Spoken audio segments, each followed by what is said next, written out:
Vamos a hablar un tema que ahora que tiene que ver mucho con las mujeres, pero con la pareja también, por supuesto, porque hay que comprender, fíjate que esto del permiso menstrual, ¿ah? Francia ya lo está discutiendo, tiene ahora un proyecto que está a punto de ser aprobado, pero hay países donde ya existe el permiso menstrual para las mujeres que trabajan fuera de la casa. En España, por ejemplo, ya existe. En Japón hay una ley desde el 1947, en Corea del Sur, en Indonesia, en Taiwán, en Zambia. También en México se está discutiendo, en Argentina también se está discutiendo. ¿Por qué? Porque hay menstruaciones muy, muy dolorosas, invalidantes prácticamente, y a veces no se sabe por qué. De ahí es que llegamos al tema de la endometriosis, que si tú sufres de endometriosis, pues llegas a tener estas menstruaciones absolutamente inhabilitantes. Queremos hablar de este tema con Ricardo Pomer, ginecólogo, experto en fertilidad. ¿Cómo estás, Ricardo? Buen día. Hola, buen día. ¿Cómo están Cecilia y Sebastián? Gracias Bien, por la aquí. invitación. No, gracias a ti, Ricardo, además por estar con nosotros. Encantado. Hoy, con un temazo. Sí, antes que vayamos a la idea chica, déjame contarte por lo que estamos hablando con los auditores, esto que ha cruzado el programa, salió un estudio que dice que el 67% de las personas le presta más atención al celular que a la pareja. ¿Te sorprende el dato, no? No me sorprende, son los nuevos tiempos, es como el cerebro tópico que tienen todo en la mano. Es como raro, es como muy raro, como que viven para el celular, pero no me extraña para nada, son números, cero. Bueno, lamentablemente, ¿no? Así es. Bueno, Ricardo, entonces, hablemos de la endometriosis, que se conoce poco y que puede causar mucho dolor, a veces grave, como decíamos, inhabilitante, al punto que en algunos países ya existen estas leyes para que se llaman permiso menstrual. Sí, mira, me encantó el tema y lo acepté al tiro cuando usted y la editora me invitó a esto, porque Chile sí está dando pasos agigantados en este tema, quizás no tan específico en este permiso menstrual, pero ahora el 7 de marzo se publicó en el Ministerio de Salud un documento exquisitamente bien hecho que se llama Orientaciones Técnicas para la Atención Integral de la Endometriosis.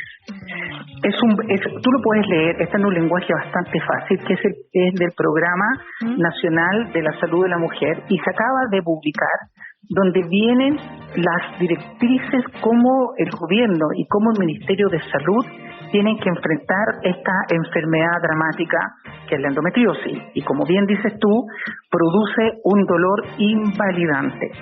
Es una enfermedad mucho más frecuente de lo que la gente cree. Se estima más o menos que como el 10% de la población femenina en edad reproductiva podría sufrir de endometriosis. ¿Por qué es tan deleterio esto? Porque tiene dos puntos malos. Uno, produce un dolor menstrual increíblemente grande y por otro lado también puede tener infertilidad. Entonces esas dos bandas son las que están andando y me encanta que tomes el tema porque hay mucha gente que tiende a normalizar el dolor menstrual como que fuera algo normal. Claro. Y muchas veces la historia parte de la adolescencia en estas niñas, que la mamá le dice, no, mira, ponte un guaterito, toma paracetamol, se te va a quitar, no te preocupes, y ocurre que son los primeros síntomas en la adolescencia que esta persona puede sufrir de esta enfermedad que es la endometriosis. ¿Y qué es lo que es la endometriosis? Es tener el tejido del endometrio, que la mujer menstrua por su vagina todos los meses, que se devolvió por las trompas generalmente, y cuando cae al interior del cuerpo de la mujer, o sea, como un reflujo, cae sobre el ovario, sobre el intestino, sobre un espacio que está atrás entre el recto y la vagina, hace unos nódulos que produce un dolor gigante, porque cada vez que la señora menstrua hacia el exterior, menstrua en el interior. Lo estoy explicando súper fácil, pero sí, entonces esa menstruación interna obviamente produce una serie de mediadores de inflamación y dolor que son invalidantes. Entonces el llamado de alerta es obviamente decir y no minimizar esto. Entonces si una mujer tiene durante 3 meses un dolor pélvico permanente, ojo, puede ser endometriosis, o si esta persona tiene 6 reglas en que la verdad es que el dolor tengo que tomar paracetamol o un analgésico y colocarme un guaterito como un dolor crónico. Entonces el primer llamado de atención es mirarse. ¿Solamente el dolor, Ricardo, o también el sangramiento excesivo? También está dentro de los síntomas, pero es como un síntoma súper secundario, que es el sangrado excesivo, en haber tenido una primera regla más joven, el ser delgada en relación a las más gorditas, el ser de raza blanca en relación a otras razas, pero eso son cosas absolutamente secundarias. Si uno tuviese que poner en un orden de importancia, el dolor es lejos el primer aviso, el dolor menstrual, que es por 6 ciclos, y eso tiene que haber endometriosis hasta que se muestre lo contrario, o un dolor por 3 meses permanente. Porque nosotros que hacemos infertilidad nos encontramos con que estas personas hace rato que tenían este ambiente, y ocurre cuando uno mezcla dolor por más de 3 meses o 6 ciclos. Ahora esta prevalencia de endometriosis, que podría ser hasta 10%, en ese grupo se mueve entre el 40 y el 70% de las veces que van a encontrar endometriosis. Y nosotros que hacemos infertilidad, cuando asociamos dolor e infertilidad, más o menos en el 50% de esas mujeres va a venir, obviamente, el dato que tienen una endometriosis. Ricardo, pero también ocurre que muchos ginecólogos, ginecólogas, en el control, digamos, habitual, que van las chicas, las mujeres, le pueden comentar que le duele mucho, en fin, pero tampoco le dan tanta importancia. Entonces también habría que hacer un llamado de atención a todos, ¿no? A los profesionales. Sí, a todos los profesionales. Por eso que este documento muy muy bien hecho, que son las orientaciones técnicas para la atención integral de la endometriosis, que fue liderada por 2 súper buenos doctores, Aníbal Escarela y Inés Miranda. A mí me tocó trabajar como uno de los asesores en esta guía, y 2 matrones, que es Hernán Alarcón y Rodrigo Neira. Obviamente hicieron un documento que es un documento transversal, obviamente, para los colegas también, ¿me entiende? En el fondo, de no minimizar esto. Y el típico relato es que las mamás le dicen, pero mira, yo también tenía esto cuando yo era joven. Claro. Y cuando la mamá tiene dolores menstruales y su hija tiene dolores menstruales, tiene 2.7 veces más probabilidad que su hija tenga endometriosis. Por lo tanto, hay un cierto factor heredable, un cierto factor genético. Y si una niña tiene una hermana que ya le diagnosticaron endometriosis, ella tiene 8 veces más probabilidad de también tener la misma enfermedad de su hermana. Sí, por lo tanto, esto... ¿Sí? No, te iba a decir, Ricardo, que es bien interesante esta descripción, y es bueno que haya algunas orientaciones y algunos manuales que estén a disposición, y sería bueno que se utilizaran, porque una cosa es lo médico, propiamente tal que tú nos estás planteando y describiendo súper en fácil, que nos hace entenderlo a todos muy bien, y otra cosa es lo social, o más que lo social, lo laboral. O lo estudiantil, en el caso de las adolescentes que están terminando el colegio o la universidad, porque muchas veces hay mucha incomprensión de parte de las jefaturas o de los jefes académicos, en fin, de los colegios, de los institutos, de las universidades, y esta paciente muchas veces termina ocultándolo porque no quiere transformarse en el cacho. En el cacho. En que todos los meses está pidiendo un permiso, que hoy día no pudo ir. Por eso, qué bueno que ustedes toman el tema, porque en el fondo hay que socializar y ser obviamente empático con que la persona no va a estar inventando que le duele. Y hay estudios súper buenos. Por ejemplo, en Estados Unidos hay un estudio de la gente que tenía endometriosis severa, que ellas tuvieron prácticamente 18 días en un año de pérdida laboral, solo por el dolor, 18 días. Y hay otro estudio bastante bueno, en que esta gente que tiene este dolor, de más o menos un 85% en la encuesta, dijo, ¿sabes qué? Mi calidad laboral en estos días que me duele, la verdad es que rindo mucho menos. Y eso fue un 85% de las personas que tienen este dolor. ¿Cuál es el problema? Que de estas mismas personas, como el 70% siguió trabajando a pesar de su dolor. Por lo que apuntan ustedes, no quiero la compasión, que no me van a entender, no quiero pedirle permiso a mi jefe hombre y a mi jefa mujer, y muchas veces lamentablemente tampoco aquí hay así como algo de género que se ayuden entre las mismas mujeres, Entonces estas personas, la verdad, tienen un mal bienestar general, calidad de vida, y que afecta muchos ámbitos. El laboral que estás comentando tú, el estudiantil, también hay estudio americano de personas cuando daban un examen, a propósito del grupo que apuntas tú, que es la gente tanto del colegio como de la universidad, si cuando fue a dar su examen escrito de una prueba, tenía un rendimiento mucho menor si estaba con regla comparado que cuando no estaba con regla. Ahora, si le suma esto a la calidad de vida, que muchas personas tienen dispareunia, que es el dolor al tener vida sexual, o sea, su calidad de vida se ve en todas partes afectado, en mi vida íntima con mi pareja, en mi vida laboral y estudiantil. Por lo tanto, tiene un alto costo personal y social en las personas que padecen endometriosis.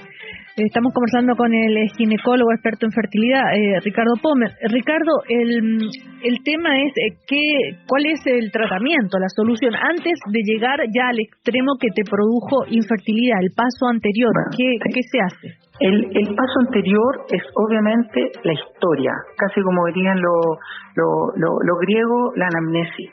O sea, tanto una historia familiar, que mi mamá sufría dolores menstruales en su adolescencia y después yo lo estoy sufriendo, que tengo mi adolescencia o ya no tan adolescente, tengo dolores menstruales, y no bajarle el perfil, porque obviamente la palabra dolor, como bien dijimos al comienzo, más de 3 meses seguidos sentir dolor de panza del ombligo para abajo, el tener dolor con la vida sexual o 6 ciclos con reglas dolorosas, tiene que ser el llamado de atención número uno que puedo padecer de endometriosis.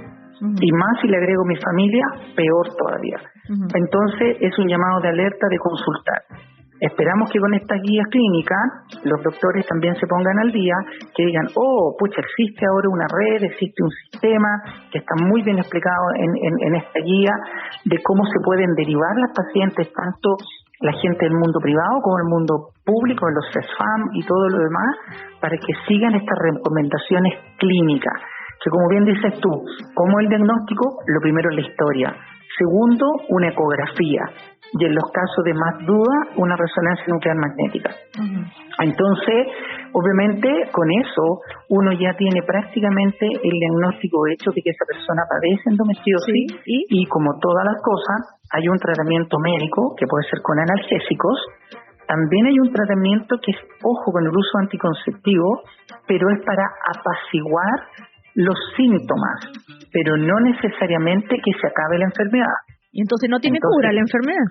Sí tiene cura, en el sentido que cuando son de grado 2 o 3, porque existen distintos grados y todo lo demás, una de las formas de la cura es mediante una laparoscopía, en el cual los doctores que hacen endometriosis retiran estos focos de endometrio que están fuera de lugar. Y ahí se toman cosas preventivas para intentar que no vuelvan. Curiosamente, en el mundo común y corriente de la calle, el mejor tratamiento de una endometriosis es el embarazo, porque son 9 meses de no menstruar más 5 o 6 meses de lactancia en que tampoco se menstrua. El problema está que la endometriosis es un muy mal enemigo porque no deja mucho embarazar. Entonces ahí hay una dicotomía al respecto, que si me embarazo me estoy haciendo mi mejor tratamiento, que son 9 meses de no reglas. Entonces por eso que se usan algunos tipos de anticonceptivos especiales para el mundo de la endometriosis. Pero hay tratamiento sobre todo para la calidad de vida, que es el dolor, y si la endometriosis es más severa, la cirugía. Entonces, obviamente el ojo es en la adolescencia. Esto del guatero, no se te preocupe, se te va a quitar y tomar analgésico. Obviamente, obvio, no dejarlo pasar, y el alto costo personal y social, y no solamente en esa persona, en el grupo familiar, en el trabajo, y lo que podría ser una mirada más gubernamental en el país. Bueno, vamos a ver qué pasa quizás con esos proyectos de ley que ya han sido aprobados. Ya está listo. Ya está listo el proyecto, publicado. Exactamente. Vamos a ver qué pasa cuando se apruebe, en fin. Atención entonces con la endometriosis. Gracias, Ricardo Pomer, ginecólogo. Oye, ¿te puedo hacer experto? un pequeño alcance? ¿Sí? Las mujeres se unen cuando necesitan cosas, y sobre todo en el dolor. Hay una asociación muy, muy buena que se llama FUCHEN, F-U-C-H, FUCHEN, como suena. La FUCHEN es una asociación de mujeres que han sufrido la endometriosis es una ONG en el fondo, y ahí también la gente puede encontrar información sobre los síntomas, y es una red de apoyo bastante interesante de dónde preguntar, con quién preguntar, cuáles son los pasos, etcétera. Así que tampoco hay que dejar a la sociedad común y corriente, no solamente a los matasanos como nosotros los doctores, que estamos en eso. Bueno. Por lo tanto, interesante ver FUCHEN, porque es una asociación increíblemente preciosa. Bueno, FUCHEN, entonces, FUCHEN.cl, me imagino que sí, claro, es un grupo de apoyo de mujeres que lo hacen sumamente bien. Sí, interesante eso, Ricardo. Y yo te planteaba esto de las situaciones que se da con las, porque a veces no hay ni siquiera solidaridad de género, las y los jefes, las y los profesores, en el caso de los que están estudiando, como también apelar un poquitito a eso, porque lo que uno puede hacer principalmente es como pedir buena fe, pero esto excede de repente un poquito a la mera buena fe. Claro, pero ahí quizá sería darle validez que las personas que consultan a los doctores especialistas en endometriosis y infertilidad, que le hagan un certificado médico y que le hagan caso las instituciones que esa persona padece de un dolor que es inmanejable y que no está yendo a trabajar por flojera o por tontera. Entonces, obviamente implica una cosa que la comunidad, tanto doctores, pacientes y los empleadores, acepten que esta enfermedad existe y que es real y afecta a muchas personas. Porque tampoco se trata que la señora esté pidiendo licencia una vez al mes por 3 días. ¿Me entiende esto? Por supuesto. Debería estar más. Al cuarto quinto mes le van a decir, ¿sabe qué? Mejor saquémosla. Sí, bueno, y por eso hay gente, como te explicaba yo en ese trabajo que da lo mismo, de como 107 mujeres que tenían este dolor, que el 69% siguió trabajando a pesar de su dolor. Así. Y es por miedo al despido, miedo a otras cosas, y aunque ellas se sentían que bajaban su calidad laboral en el 85%. Gracias. O sea, todo mal. Todo mal. Bueno, pero acá estamos haciendo el llamado de atención. Muchísimas gracias, Ricardo Pommer. Gracias a ustedes por la invitación, Cecilia y Sebastián. Lo que necesiten, yo feliz. Y gracias por tratar de educarnos a todos, que incluye a los doctores. Así que a todos. Gracias, chao. Ya, un abrazo, que estén bien. Tú también.